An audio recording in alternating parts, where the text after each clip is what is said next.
Today, I'm going to offer a self-compassion practice, but I'd like to start with a little framing around my three-step process, which includes noticing, curiosity, and self-friendliness, which I think is a little bit more accessible than the typical way we slide into self-compassion, where we are busy beating ourselves up and feeling not enough. And then the message is just bring in self-compassion. And we feel like, how can we bring in compassion when we're feeling like we're not enough? And then we feel bad that we can't bring in compassion, and on, this whole spiral that leads to less self compassion. So let's start with something a little more accessible. I start with noticing. Here's an example. I'm writing an email. Let's say I've been procrastinating and the email should have gone out a week ago. And there is the doing of writing the email. I've sat down to do it. And then there's the thinking about it and how I want to frame it, and can I make it a little bit more connecting? And then there's the background track. That's what I'm really trying to notice. The background track is a little bit sneakier, and it is assessing the email. In the background, there's a conversation going on about how I've procrastinated too long. Now it has to be really good. Now I have to give my excuses as honestly as I can, blah, blah, blah. The background track is what's most um, kind of concerning in some way, because sometimes it's friendly. Sometimes the background track is I've had a whole lot on my plate and I can just honestly give my apologies that I'm late on the email. But sometimes it's trickier than that, and it has all kinds of negative things to say about why I haven't sent this email. So the first thing that we're doing when we're working on compassion is noticing that background track, noticing the tone that we're using with ourselves in the background. We are doing this all the time, all day long. We're excellent assessors. But when we catch ourselves and we notice the tone, whether it's warm and friendly or judgmental, it can really help us to make a shift. That is the moment to pause. If the tone is friendly, great. Continue on. Give yourself a few pats on the back for getting the email out. But if it's unfriendly, this is an opportunity to pause. And now, step two is curiosity. Our tendency is towards judgment, right? We are constantly assessing how we're doing. If we can just shift not to this huge pat on the back, that's not always accessible, but simply to curiosity. I wonder why I haven't sent this email. Is there something about it that's making me feel uncomfortable? What are my feelings about it? I don't have to necessarily figure everything out, but if I can bring in a little bit of curiosity, it helps to replace that judgment. It takes the edge off of the non-friendliness, and it's really just upping my awareness around why I've done the thing the way that I've done it. Once I have that awareness of what has been going on, then the third step is self-friendliness. Notice I did not say self-compassion. We don't have to jump into self-love, self-compassion. Great if you can, kudos. I I support. But if you can't, you can simply bring in a little bit of friendliness. And how I do that is I just say to myself, what would I say to a friend about this situation? Honestly, I'm not always when I'm interacting with a friend, I can be really honest, but I can do that in a kind and warm way. So I notice, what would I say to my friend around this email, why it has or hasn't been written yet? And I see if I can bring that message inside.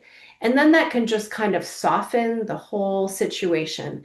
This practice done over and over and over changes the way you interact with yourself, changes that background tone. And the most important thing about this practice is the background tone, because if you do this over and over, you will slowly change the background tone, which helps to calm everything down. It's not just about how we see ourselves and what we're doing. It also calms our nervous system.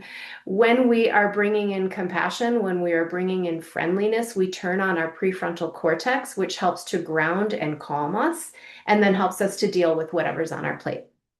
So I'll invite you to come into a practice with me, which will move us through these three parts. So give yourself a minute just to settle. Wherever you are, take a few deep breaths, relax your shoulders, relax your jaw. If it's comfortable, you can close your eyes or simply lower your gaze.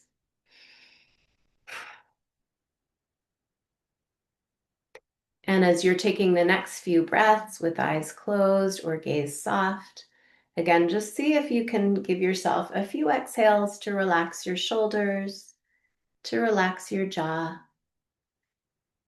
and to drop your inhale a little bit lower so that as you breathe in, you start to feel a little expanse around the low belly, the low sides, the low back.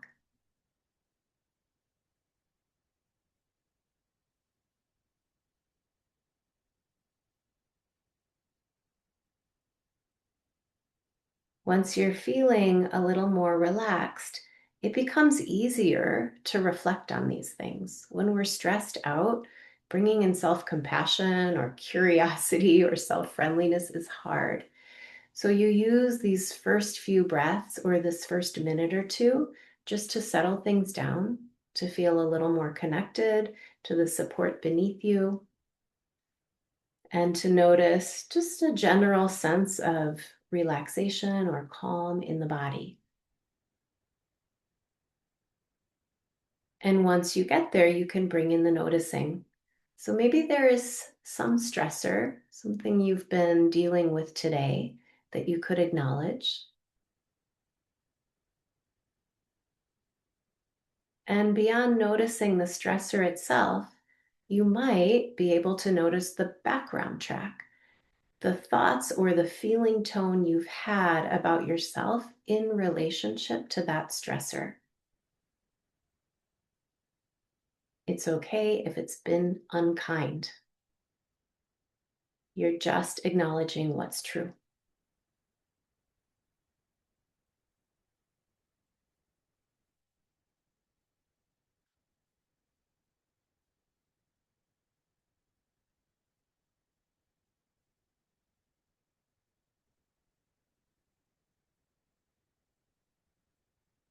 And once you've brought in that noticing, that awareness of what your feelings about that stressor have been, in other words, the background track, bring in a little curiosity. Why did I feel that way? What was the stressor like for me in general? What kind of feelings did it bring up? Concerns, feelings of not enoughness.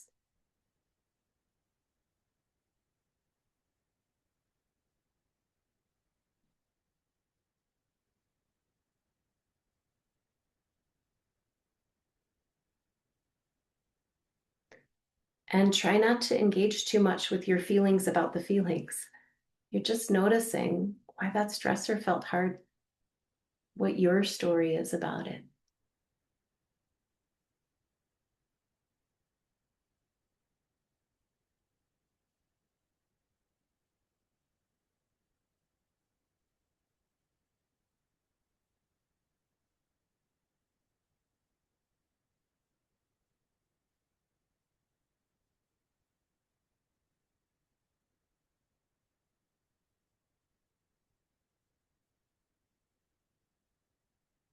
And notice if noticing your story or what's hard about this stressor, notice if that brought in just a little bit more warmth, a little bit more friendliness. This piece of curiosity is in part about empathy, just noticing what's hard for us.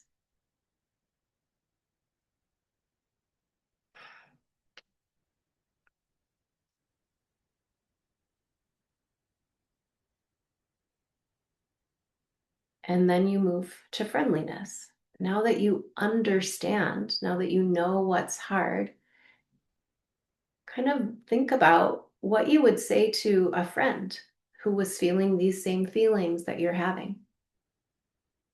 And give yourself a minute to have an internal conversation with yourself and see if you can make that internal conversation sound similar to what it would feel like if you were talking to a friend.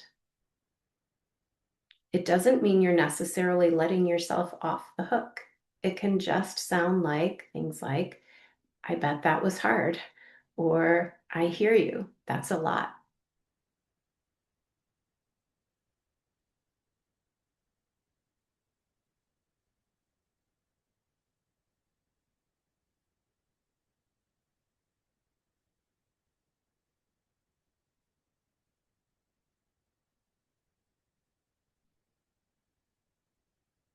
And given what you noticed, just acknowledge whether there's anything you could do differently, anything you could offer yourself, any kind of support that would help you feel like you had your own back.